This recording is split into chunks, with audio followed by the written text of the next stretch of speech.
ముందు ఫార్మా కంపెనీలో medical representative నా కెరీర్ స్టార్ట్ చేసిన. అక్కడి నుంచి తెలంగాణ మొత్తానికి రీజనల్ మేనేజర్ వరకు నేను జాబ్ చేసిన. జాబ్లో 4,500 2010లో నా జీతం, 2021లో నా జీతం 50,000, 50,000 శాలరీ అయిందాక నేను జాబే చేసిన. 4,500 వచ్చినప్పుడు నా లైఫ్ ఎట్లుందో 50,000 శాలరీ వచ్చినప్పుడు కూడా అట్నే ఉంది. నేను 4,500 వచ్చినప్పుడు నేను బ్యాచిలర్, 50,000 వచ్చినప్పుడు నా భార్య, నాకు 2 పిల్లలు. తెలంగాణ మొత్తానికి రీజనల్ మేనేజర్ ఉన్న పొజిషన్ పెద్దగానే ఉన్న శాలరీ 1 తారీఖు వస్తుంది, 5 తారీఖు అయిపోతుంది. 50,000 శాలరీ ఉంది కానీ 1 తారీఖు వస్తుంది, 5 తారీఖు అయిపోతుంది. లాక్డౌన్ వచ్చినప్పుడు ఆ 50,000 జీతం కూడా 15,000 పడుతుంది. ఇప్పుడు మీరు ఒక మాట చెప్పండి, నాకు 50,000 శాలరీ వచ్చేట ఆయనకు 50,000 తగ్గట్టే ఖర్చులు ఉంటాయా, 15,000 తగ్గట్టు ఉంటాయా? ఇట్లా వస్తాయి, ఇట్లా పోతాయి. ఇప్పుడు 15,000 వచ్చినప్పుడు పరిస్థితి ఎట్లుంటుంది అనేది నేను మీకు ఎక్స్ప్లెయిన్ చేయాల్సిన అవసరం లేదు, మీరు ఊహించుకోండి. ఆ టైంలో నాకు అనిపించింది, నా ఫ్రెండ్స్ ఒక మాట చెప్పేది, ఉద్యోగం చేస్తాము సైదులో ఒకటే ఉద్యోగం చాలా డేంజర్ రా, నువ్వు ఎంత పెద్ద ఉద్యోగం చేసినా ఒక దగ్గర నుంచే నీకు డబ్బు వస్తుంది, నెలగానే వస్తుంది అంటే నువ్వు రిస్క్లో ఉన్నట్టు. నాకు కామెడీగా అనిపించింది, నేను మెడల్గా రాయడు, నేను తెలంగాణ మొత్తానికి మేనేజర్ని, 50,000 రూపాయల జీతం నాకు, నేను రిస్క్లో ఉన్నానంటుంది అన్నాడు వాడు. నేను అనుకున్నా మనసులో వాడు చెప్పిన దానికి. నాకు అది అప్పుడే అర్థం కాలేదు. లాక్డౌన్ వచ్చిన తర్వాత నా 50,000 జీతం 15,000 అయిపోయిన తర్వాత నాకు అర్థమైంది. నా మీద దయ ఉన్నది కాబట్టి నా కంపెనీకి 11 ఏళ్ళు పని చేయించుకున్నాను కాబట్టి నా మీద దయతోటి 15,000 జీతం చేసి ఆపిరు నన్ను. నాలాంటి వాళ్ళు చాలా మంది తీసేసారు లాక్డౌన్. Yes or no? ఒక వ్యక్తి జీతం తగ్గుతుందంటే, ఒక వ్యక్తి జీతం 0 అవుతుందంటే వాడు ఒక్కడే రోడ్డు మీద పడతారా, వాడిని నమ్మిన కుటుంబం మొత్తం పడతారు. నాకు నా జాబును చూసి నాకు పిల్లనిచ్చిన అత్తమామ కూడా మాట్లాడడం మొదలుపెట్టుకుంది. ఏదో పెద్ద జాబ్ అనుకుంటే ఇంత తుప్పాస్ జాబ్. అప్పుడు ఏం చేయాలో అర్థమవుతలేదు. పిల్లలకు కనీసం ఇంట్లో కావాల్సిన ఫుడ్ కూడా నా దగ్గర డబ్బులు లేవు. నా అదృష్టం ఏంటంటే మా అమ్మ కూరగాయలు అమ్ముతుంది, మా నాన్న పండిస్తాడు, అమ్మ అమ్ముతుంది. ఈ అమ్మిన కూరగాయల డబ్బులతోటే నేను నా భార్య పిల్లల్ని పోషించుకున్న ఊరికి వెళ్ళి హైదరాబాద్ నుంచి. ఇది నా సిచ్యువేషన్ ఈ బిజినెస్లోకి రాకముందు. ఎగ్జాక్ట్గా లాక్డౌన్లో నేను వ్యవసాయం చేసుకుంటూ నాన్నకి హెల్ప్ చేసుకుంటా, అమ్మ కూరగాయల డబ్బులతో నా ఫ్యామిలీ నడుస్తుంది. తెలంగాణ మొత్తానికి రీజనల్ మేనేజర్ ఉంటే ఇది నా పరిస్థితి, రైట్? ఆ టైంలో నాకు వచ్చిన రియలైజేషన్ ఏంటంటే, ఒకవేళ నేను ఇదే జాబ్ కంటిన్యూ చేస్తే ఇప్పుడు నేను బతికున్నా, ప్రాణంతో ఉన్నా, చెయ్యాలనేటటువంటి నా దగ్గర బలం ఉంది, వయసు కూడా ఉంది, కంపెనీ కూడా ఉంది, కంపెనీలో సేల్ కూడా జరుగుతూనే ఉంది, బిజినెస్ కూడా బాగుంది, కానీ కేవలం నేను బయటికి వెళ్తలేను అనే వంకతోటి 50,000 నా జీతం 15,000 చేసింది కంపెనీ. రేపు పొద్దున ఈ జీతం కూడా వ్యక్తి ఏం చేయాలి? అది నా పరిస్థితి. ఆ టైంలో నేను మనసులో అనుకున్నా, నా ఒక్క ఉద్యోగమే ఇట్లుంటుందా, ఉద్యోగాలు అన్ని ఇట్లే ఉంటాయి సార్. చాలా మందికి ఒక అపోహ ఏముంటుంది అంటే, మా సార్ నన్ను తీయడు సార్, మేనేజర్ నాకు బాగా క్లోజ్, నీ మేనేజరే నీకు చాలా డేంజర్. యాది పెట్టుకోండి, ఎవరికైనా మన పైన మేనేజరు మన దగ్గర వర్క్ బాగున్నంత వరకే మేనేజర్. రేపు పొద్దుగాల సైదులుగాడు పనికిరాడు అని తెలిస్తే నిన్ను మొట్టమొదట వెనకకెళ్ళి ఒడిచేది ఆయనే. Yes or no? చాలా మంది కంపెనీల కోసం, నేను మళ్ళీ చెప్తున్నా, ఉద్యోగం చెడ్డది కాదు, ఏ ఉద్యోగం చెడ్డది కాదు, కానీ నీ బలం ఉద్యోగంగా అది ఉన్నప్పుడే ఇంకేదైనా చూసుకోవాలి. పార్ట్ టైం ఇన్కమ్ కావచ్చు, సండే రోజు ఇన్కమ్ కావచ్చు. ఆయనకు నేను మోసం చేయమని చెప్పలేను, అది చేస్తూ ఇంకోటి చేయాలి. ఇంకోటి ఎట్లుండాలంటే, మనం భూమి మీద లేకపోయినా మన కుటుంబానికి ఇన్కమ్ రావాలి. అలాంటి పని ఏదైనా మొదలుపెట్టని చెప్పి నా ఫ్రెండ్స్ నాకు ఉద్యోగం ఉన్నప్పుడు, లాక్డౌన్ రానప్పుడు చెప్పింది. నాకు ఉద్యోగం తగ్గినాక, లాక్డౌన్ వచ్చినాక రియలైజేషన్ వచ్చింది. అప్పుడు మొదలు పెట్టాలనిపించిన నాకు, ఏం మొదలు పెడతాను లాక్డౌన్లో? ఏం చేయాలన్నా బిజినెస్ చేయాలి. బిజినెస్ చేయాలంటే ఏం కావాలి? మనం ఉన్న కాడికి ఎక్కడ వెళ్ళిపోయాక పెడతానికి ఏముంది ఇంకా. ఆ టైంలో నా ఫ్రెండ్ నాకు ఇది పరిచయం చేసింది. సార్ ఏం పేరు, దీని పేరు? ఇది చూడంగానే ఎమ్మటే పోయి జాయిన్ అవుతారా సార్? ముందు ఏమొస్తాయి? డౌట్లు వస్తాయి, అనుమానాలు వస్తాయి. Yes or no? ఆ అనుమానాల్లో మొట్టమొదటి నాకు వచ్చినటువంటి అదేంటంటే, ఇది సబ్బుల కంపెనీ, నేను తెలంగాణ మొత్తానికి సేల్స్ మేనేజరు, నేను ఇంత బతికి సబ్బులు అమ్ముకోవాలని ఒక 4 నెలలు మీటింగ్కి వెళ్ళాను. రెండో కారణం కూడా ఉంది. ఆ కారణం ఏంటంటే, నేను మీ ఎంట పడుతుంటే ఈ బిజినెస్ మీకు చాలా గొప్పది అనిపిస్తుందా, నేనే చీపుగా కనబడుతున్నాను. బదిలాడిన వల్ల చీపు కనబడతాడు. Yes or no? మనం పోయి ఆటోలు ఎక్కినప్పుడు వేరే ఉంటుంది, ఆటోలు బదిలాడినప్పుడు వేరే ఉంటుంది. Yes or no? మనం పోయి ఆటోలు ఎక్కినప్పుడు 10 రూపాయలు ఎక్కువైనా కూడా తప్పుడు చేయకుండా ఎక్కుతాం. అదే ఆయన బదిలాడిన అనుకో 10,000 ఇస్తా, అవునా కదా? సేమ్ ఆటో, సేమ్ ఎక్కుడు కూడా అదే, దిగుడు కూడా అదే. ఆయన బదిలాడితే వేరే ఉంటుంది, మనం పోయి ఎక్కితే వేరే ఉంటుంది, అవునా? షాప్ లో ఉన్న పుచ్చకాయ రేటు 100 రూపాయలు, అన్ని మూసుకొని కొనుక్కొస్తాం. అదే పుచ్చకాయ ఇంటి ముందరకు వచ్చి 100 రూపాయలు అని అనుకో 30కి ఇస్తావా? సేమ్ ఇట్లనే ఇది కూడా అదే పరిస్థితి. జనాలు తప్పు కాదు సార్, అది మానవ మైండే అట్లుంటుంది. అలా నేను కూడా ఉన్నా. సో సీన్ సార్ ఊకే నా ఇంట పడుతుంటే నేను జాయిన్ అయితే ఇంక ఎంత వచ్చి పాడవుతుందో, ఈయన అకౌంట్లో పైసలు వస్తాయని చెప్పి ఒక 4 నెలలు మీటింగ్కి వెళ్ళలే. 2 కారణాలు. నెంబర్ 1 సఫల కంపెనీ, నెంబర్ 2 వీడు నా ఇంట పడుతున్నాడు. లాస్ట్లో సీన్ సార్ ఏమనంటే నేను గవర్నమెంట్ జాబ్ వదిలేస్తున్నాను. ఏందది? Government job.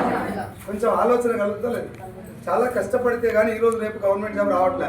నాకైతే గవర్నమెంట్ జాబ్ సాధించిన వాళ్ళు అంటే చాలా రెస్పెక్ట్. ఎందుకంటే నేను గవర్నమెంట్ జాబ్ ప్రయత్నం కూడా చేయను. నాకు తెలుసు అది రావడం ఎంత కష్టం. టాలెంట్ గురించి కాదు, కాంపిటీషన్ గురించి. ఇంత కాంపిటీషన్లో క్లర్క్ జాబ్ వచ్చినా నా దృష్టిలో చాలా గ్రేట్. అంత గ్రేట్ అయినటువంటి మా సీన్ సారు పంచాయత్ సెక్రటరీ జాబ్ను రిజైన్ చేస్తా అన్నాడు. దేని గురించి? సఫల కంపెనీ గురించి. నా మనసులో అదే ఉంది. అరే ఇంకేం పుట్టింది, ఇంత కష్టపడి సాధించిన గవర్నమెంట్ జాబు సఫల కంపెనీ కోసం వదిలేస్తున్నాడు ఏంది అనిపిస్తా. నేను అప్పుడు పోయిన మీటింగ్ ఎందుకు పోయినంటే ఇది గ్యారెంటీగా ఏదో మోసం ఉంది ఇలా, కానీ మీరు చెప్పకుండా మేనేజ్ చేసినట్టు. నేను పోయి ఆ మోసం ఏదో తెలుసుకుందాం, ముందు నేను పని చేపిద్దాం అని చెప్పిపోయిన మీటింగ్. నేను మీటింగ్లో కూర్చున్నాక ఆ వచ్చిన వ్యక్తి ఏమన్నాడు, సార్ మీరు ఎవరు జాయిన్ అవ్వద్దు, ఈ బిజినెస్ ఏందో అర్థం చేసుకుని వెళ్ళండి, మీకు నచ్చితే ఇంటికి పోయినాక మాకు కాల్ చేసి చెప్పండి, కలిసి పని చేద్దామని. బాగుంది అనిపిస్తుంది. బాగలేదని మీకు ఎన్ని డౌట్లు వస్తాయని డౌట్లు క్లారిఫై చేసుకోండి అని. ఆయన ఓవరాల్ కానీ కమ్యూనికేషన్ అర్థమైందంటే, సార్ తెలుసుకోండి, జాయిన్ అయితే మీ ఇష్టం, లేకపోతే మీ ఇష్టం, ముందైతే ఈ బిజినెస్ ఏందో అర్థం చేసుకోండి అని. ఆ విషయం, ఆ మాట నాకు చాలా సంతోషాన్ని ఇచ్చింది. ఎందుకంటే నువ్వు రా, నీకు లచ్చ ఇప్పిస్తా, నీకు కారు కొనిస్తా, నీకు సంవత్సరంలో లైఫ్ మారుతుంది అని చెప్పి మాట్లాడితే నాకు డౌట్ వచ్చేది. వాళ్ళు ఏమన్నారు, ముందు ఇదేందో అర్థం చేసుకోన్నాడు. కాబట్టి కొంచెం హ్యాపీగా అనిపించి కూర్చున్నా. ఒక 15 నిమిషాలు ఆయన చెప్పిన విషయం నా మైండ్లో ఉన్న అనుమానాలు మొత్తం పోగొట్టేసి ఈ బిజినెస్ బాగుంది, దీనికి కొంచెం ఇంకా స్టడీ చేయాలని చెప్పి ఇంకో మీటింగ్కి వెళ్తాడు చేసింది. అట్లా 30 నుంచి 40 మీటింగ్లకు వెళ్ళిన తర్వాత 13,000 వచ్చేటట్టు 6 నెలలు పనిచేశాను. 6 నెలలు పార్ట్ టైం చేస్తే 13,000 వచ్చింది. ఆ తర్వాత నా జీతం కూడా 50,000 వస్తుంది, వెస్టీలో 13,000 వస్తుంది. 13,000 వెస్టీని చూసుకొని 50,000 నా ఉద్యోగాన్ని, దాని ఫ్యూచర్ ఎట్లుంటుందో నాకు అర్థమైపోయింది. కాబట్టి దాన్ని రిజైన్ చేసి దీన్ని ఫుల్ టైం టేకప్ చేసిన. ఆగస్టు 1 2021 నుంచి. నేను జాయిన్ అయింది జూన్ 9వ తారీఖు 2020లో. ఒక 6 నెలలు మీటింగ్కి వెళ్ళలేదు. 4 నుంచి 5 నెలలు అనుకోండి. 4 నుంచి 5 నెలలు మీటింగ్కి వెళ్ళాయి.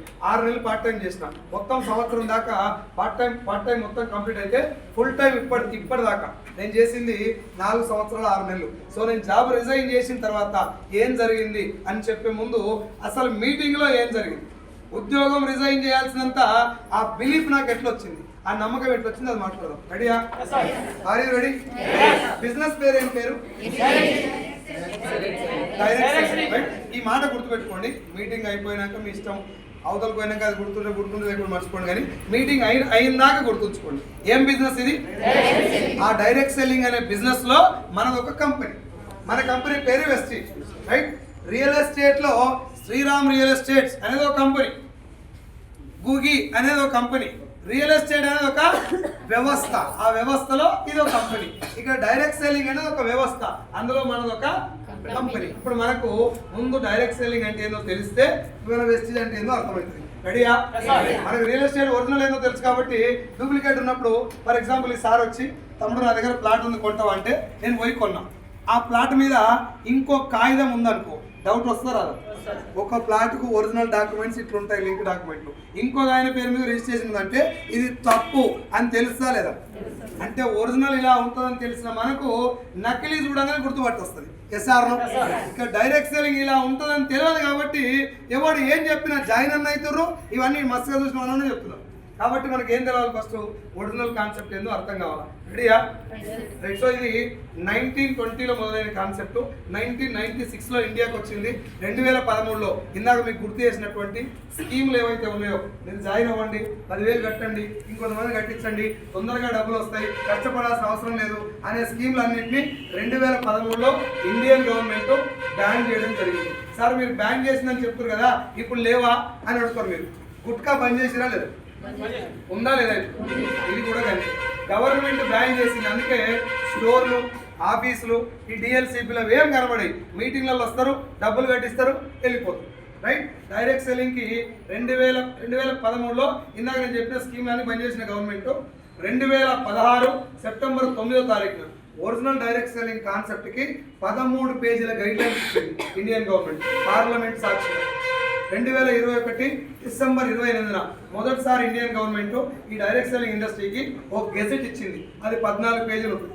2023 జూన్లో ఇంకో గెజెట్ ఇచ్చారు. తెలంగాణ గవర్నమెంట్ 2018 నవంబర్లో, 2017లో ఏపీ గవర్నమెంట్. ఇట్లా రాష్ట్రాల గవర్నమెంట్లు, సెంట్రల్ గవర్నమెంట్ డైరెక్ట్ సెల్లింగ్ ఇండస్ట్రీకి గైడ్ లైన్స్ ఇచ్చి ఇగో ఇది ఒరిజినల్ కాన్సెప్ట్, ఈ కాన్సెప్ట్ లో వెళ్తే మోసపోవడానికి అవకాశమే లేదు. ఇది చట్టబద్ధమైన బిజినెస్. కాకపోతే ఈ చట్టబద్ధమైన కాన్సెప్ట్ వేరే, ఇప్పుడు జనాలు పైసలు కట్టేది వేరే.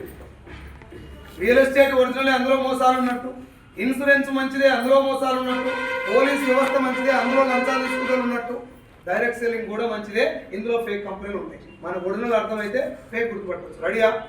నేను చెప్పినప్పుడు అఫీషియల్ డేటా మీకు డౌట్ ఉంటే ఫోన్లో రికార్డ్ చేసుకున్న వాళ్ళందరూ ఇంటికి పోయి మళ్ళీ ఒకసారి ఆ డేట్ రివైజ్ చేసి చూసుకోండి, గూగుల్లో తెలుస్తుంది. రైట్? క్లియరా? ఇప్పుడు కొంచెం డైరెక్ట్ సెల్లింగ్ అంటే ఏందో మన భాషలో అర్థం చేసుకున్నాం. Are you ready? Are you ready? చాలా మంది అనుకుంటారు డైరెక్ట్ సెల్లింగ్ అంటే డైరెక్ట్ గా ఒక ప్రొడక్ట్ అమ్మితే డైరెక్ట్ సెల్లింగ్ అని అంటారు. అది యాక్చువల్గా మెయిన్ కాన్సెప్ట్ అది కాదు.